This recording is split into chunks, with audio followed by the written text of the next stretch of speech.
Alright, what's up everybody? Back again with a whole nother episode of Running with Fawn. My name is Eddie Fawn. And I got somebody running with me today, Jasmine. Yeah. How you doing? I'm good. Alright, so being that it is Black History Month, and being a part of a D9 and whatnot, I wanted to highlight all of the D9 fraternities and sororities. So this week, I am highlighting the lovely ladies of Alpha Kappa Alpha Sorority Incorporated, and me being at my alma mater here, Johnson C. Smith University, I am truly, with the bottom of my heart, have adored my love for these women, especially the Gamma Delta chapter. So, so tell me more about the Gamma Delta chapter, Jasmine. Well, for one, my name is Jasmine. I'm a junior here at Johnson C. Smith University. I crossed Spring 19, Okay. Deuce Club. One thing about Gamma Delta, just history facts. Gamma Delta was started on February 25th, 1944 in Duke Hall on the campus of Johnson C. Smith University. Okay. We have an abundance of presence on campus right now, with a lot of events going on and such things like that. We also collaborate with the other sororities on campus to bring more unity to our campus and such things like that. But that's pretty much. Okay. Little fun fact, I was 2016-2017 Mr. Gamma Delta in the Gamma Delta chapter of Alpha Kappa Alpha and did their pageant and whatnot. So, all right, so Jasmine, let's get right into this. So my first question to you is, why did you want to be an AKA? I wanted to be initiated into Alpha Kappa Alpha Sorority Incorporated because of the prominent influence I've always had in my life of it.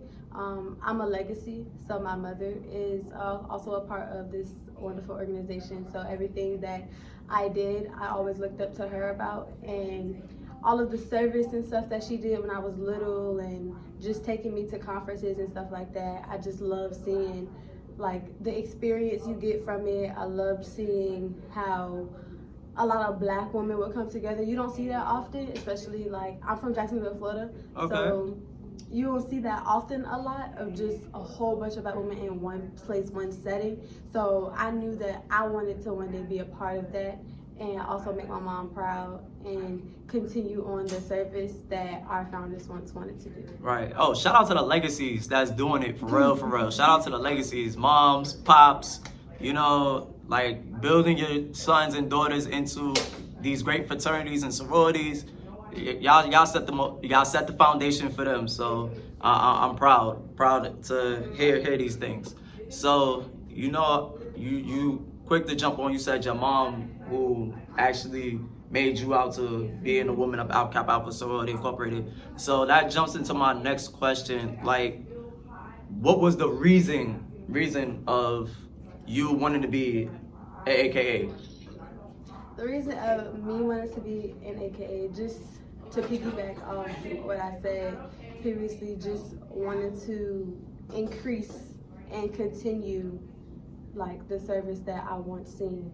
So basically, it's kind of like a thing where you see somebody do something good, so you want to do it too. So you want to continue it, because things can die out, and especially in our time and age now, like a lot of people are trying to die out all Black things in the world. So the more you get that experience from people, the more you want to continue it and keep it alive, because a lot of people don't want to see these organizations succeed at all, because most people think like we're gangs and stuff like that. Right. But as long as you continue to give the preview of service and goodness and gratefulness that you hold in the organization, it'll continue. So I'm like I said, like I think it ties into me being a legacy. I like to see things continue and not die out, because it's just a lot of people in the world who don't like to see things, especially of Black people, continue. So to think that I have a place in this organization to continue it for many years to come is something that I've always wanted to accomplish. Right, that's great. That's great stuff right there. So this really pretty much segues to my next question. My next question to you is this: besides, well, you said your mother again, like you stated before, your mom's actually is a legacy, and you built off of her and whatnot. So now leading into the Gamma Delta chapter, whether it be well, pretty much, let's say this, past of your chapter members and whatnot, who was that person that really pushed you to wanting to cross this great chapter that is the Gamma Delta chapter? Oh wow. Oh, I can start off by saying, like, when I first got to campus, Gamma Delta was very prominent on campus. So in my mind, I took that as, if y'all are prominent on campus, y'all are doing something on campus. So that means that y'all are setting a standard to where everybody wants to be a part of this chapter. I personally wanted to be a part of the Gamma Delta chapter because of the women that I met in Gamma Delta. And I'm a person where I like to see things in other people, but I also like people to see things in me. Right. So one person I can say is one of my now prophytes, Jasmine. Jasmine seen a lot in me before I She's even a good one, by the way, too. Before I even seen it in me. Like, she picked up a lot of things about me and shaped me into a greater student, a greater person.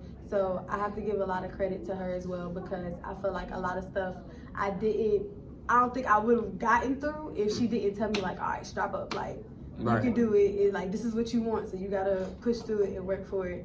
So just seeing that she is a part of Gamma Delta was just like an influence for me. Like, dang, like, if there's somebody like that in this chapter, then I can only imagine how many other people are willing to pour into you and mold you and make you a better person. Not even just the organization itself, just the people around it and in it. Because you can have somebody in the chapter and they just be like, oh, okay, you're in the chapter.